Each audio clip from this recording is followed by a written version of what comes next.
Olá, alunos! Eu sou a professora Kétila, sejam bem-vindos a mais uma videoaula, nossa aula de número 8 sobre os modelos cosmológicos. Bom, desde a antiguidade, o ser humano sempre teve muita curiosidade relativa ao universo, aos movimentos dos astros e todos os fenômenos relacionados a eles.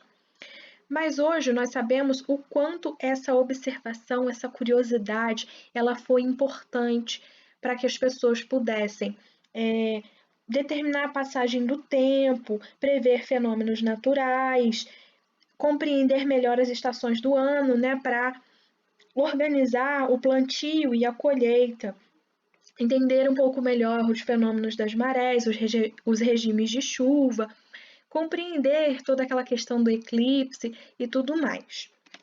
E eram coisas que não eram assim acessíveis, pois eles não tinham equipamentos. Imaginem, né? As pessoas sem ter telescópios, sem ter tecnologias que possibilitassem elas entenderem melhor esses fenômenos. Então, para explicar esses movimentos e as forças existentes no universo, foram propostos os modelos cosmológicos. E eu vou iniciar aqui com vocês com um dos primeiros modelos que foram propostos, que foi o modelo de Ptolomeu. Esse modelo de Ptolomeu também é chamado de modelo geocêntrico. Por que geocêntrico?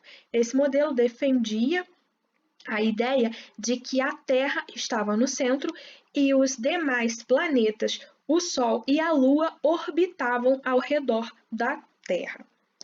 Esse modelo ele foi proposto, né, por Ptolomeu, baseado aí no modelo geocêntrico de Aristóteles, que também acreditava na mesma coisa. Esse modelo de Ptolomeu, ele foi aceito por aproximadamente 1.300 anos sem qualquer tipo de contestação. E, inclusive, as grandes navegações até o século XIV ainda se baseavam nesse modelo.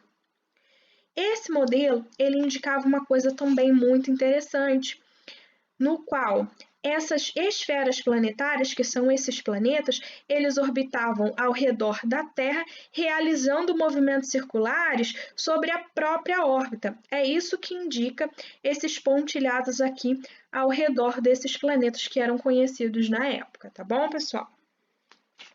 Então vamos agora ao próximo modelo que foi proposto, que foi o modelo de Nicolau Copérnico, que também é conhecido como modelo heliocêntrico. Esse modelo ele foi revolucionário, porque, como eu havia falado para vocês, o modelo anterior ele foi aceito sem contestação por 1.300 anos. Imaginem só. Aí vem uma pessoa, depois de bastante estudo, claro, né, propor um modelo no qual a Terra não estaria mais no centro. Foi bem revolucionário. E esse modelo heliocêntrico, ele foi proposto em 1543, perdão. E na sua principal obra, que foi chamada de Sobre a Revolução dos Corpos Celestes. Realmente foi uma revolução, pessoal, porque aqui o Sol, que é o astro, ele estaria no centro e os planetas, os demais planetas, inclusive a Terra, estaria orbitando ao redor do Sol.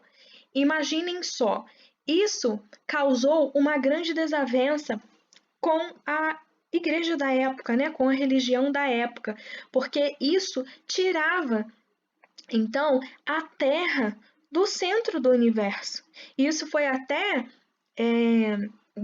no caso, na época, enfrentado como uma heresia, né, como um pecado. Tirar aí a Terra de sua posição central, do centro de tudo.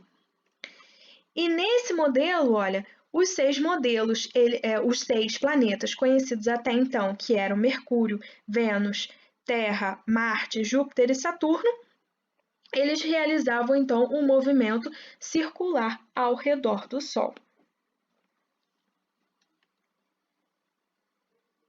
Ela teve aí esse grande impacto, como eu disse para vocês, porque ela retirou o ser humano da condição maior de importância, né?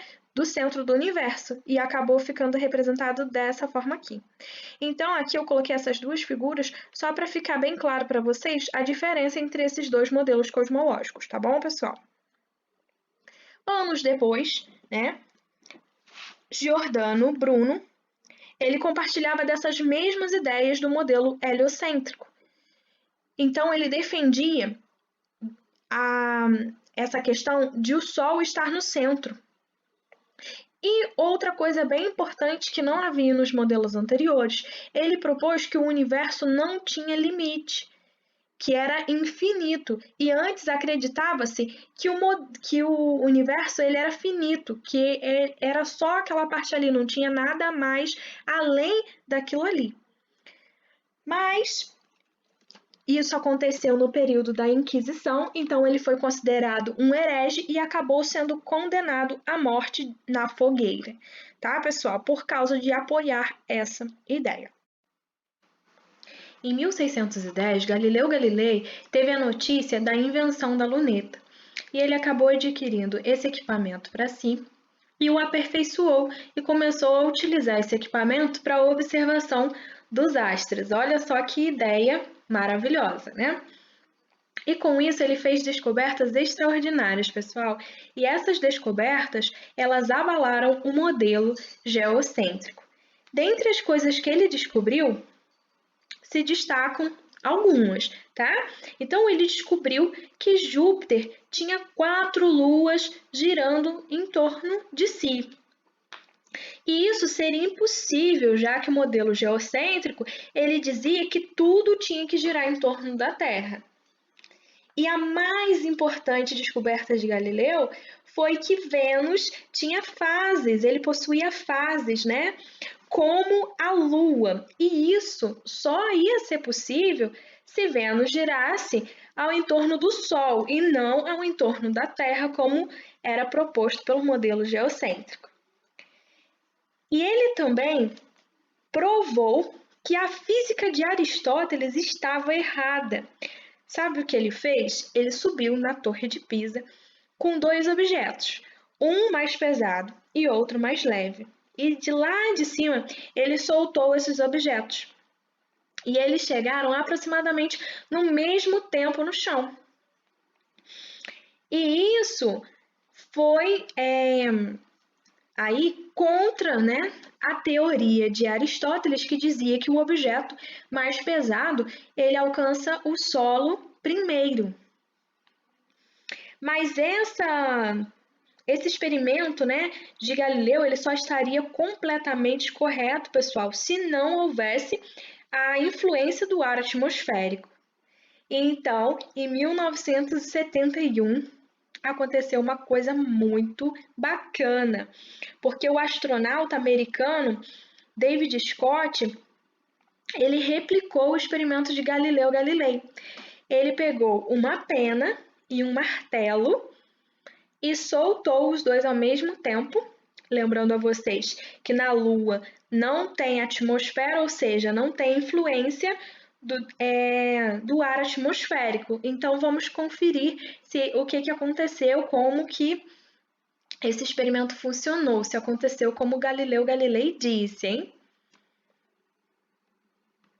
Well, in my left hand I have a feather, in my right hand a hammer.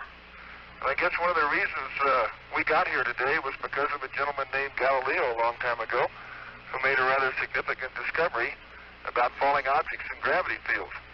And we thought that where would be a better place to confirm his findings than on the moon. And so we thought we'd try it here for you. The feather happens to be appropriately a falcon feather for our falcon. And I'll drop the 2 of them here, and hopefully they'll hit the ground at the same time. How about that? Proves that Mr. Galileo was correct in his findings.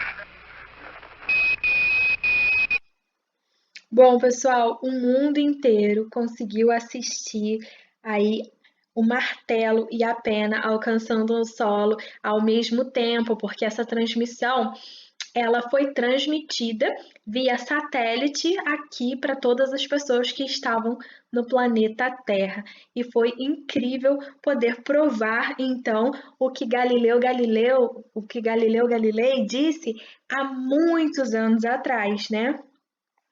E para finalizar os modelos cosmológicos, chegamos ao último modelo, que é o modelo híbrido, que foi proposto pelo dinamarquês Tycho Brahe, que estruturou esse modelo cosmológico que vocês estão vendo aí.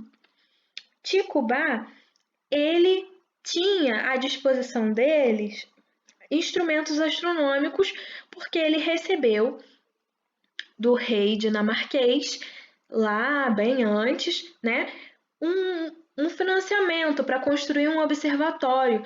E nesse observatório tinham coisas bem avançadas, então ele conseguiu escrever coisas bem mais elaboradas, né, do que outras pessoas da época. E ele, inclusive, contratou, anos depois, quase lá no final da vida dele, um assistente que foi um matemático chamado de Kepler, que, inclusive, é o assunto da nossa próxima aula, que nós vamos ver as leis de Kepler.